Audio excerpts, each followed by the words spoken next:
2000 वर्षांपूर्वी आपला भारत किती समृद्ध होता याची गोष्ट सांगणारा हा व्हिडिओ आहे. त्यामुळे व्हिडिओ शेवटपर्यंत बघा.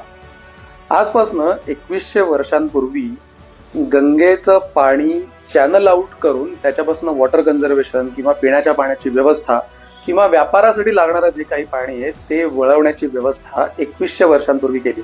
ही व्यवस्था आपल्याला अलाहाबाद पासून म्हणजे सध्याचं जे प्रयागराज आहे तिथून साधारण 30-35 किलोमीटर अंतरावर श्रृंगवेरपूर नावाचं गाव आहे. या श्रृंगवेरपूर गावाच्या इथे गंगा नदीच्या काठी आपल्याला दिसते. असं म्हणतात की रामायणामध्ये प्रभू श्रीरामांनी जेव्हा वनवासाला ते निघाले तेव्हा याच ठिकाणी गंगा त्यांनी ओलांडली होती.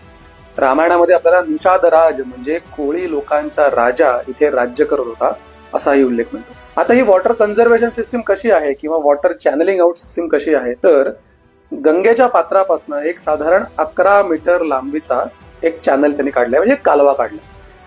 जेव्हा कधी गंगेला पूर यायचा तेव्हा पूर आल्यानंतर एक स्पेसिफिक पातळी गंगेने ओलांडली की ते सगळं पाणी त्या 11 मीटर लांबीच्या कालव्यामध्ये यायचं. तिथून ते पाणी एका टाकीमध्ये आणलं जायचं.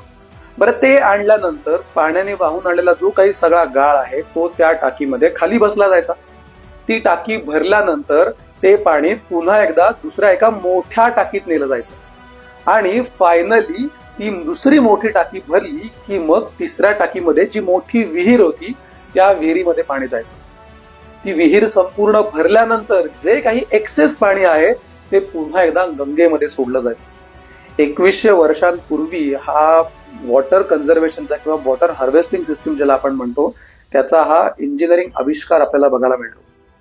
जेव्हा 1970-80च्या आसपास इथे एक्सकेव्हेशन झाली तेव्हा त्या एक्सकेव्हेशन मध्ये प्रचंड मोठ्या एका सेटलमेंटचे अवशेष मिळाले जे आजही आपल्याला बघायला मिळतात.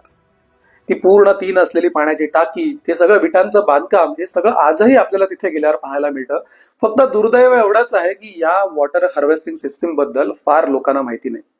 तर तुम्ही हा व्हिडिओ बघितल्यानंतर श्रृंगवेरपूर नाव जरूर सर्च करा आणि त्याच्याबद्दलची डिटेल्ड माहिती ASIने पब्लिश केलेला एक्सकेव्हेशन रिपोर्ट तुम्हाला गुगलवर वाचता येईल.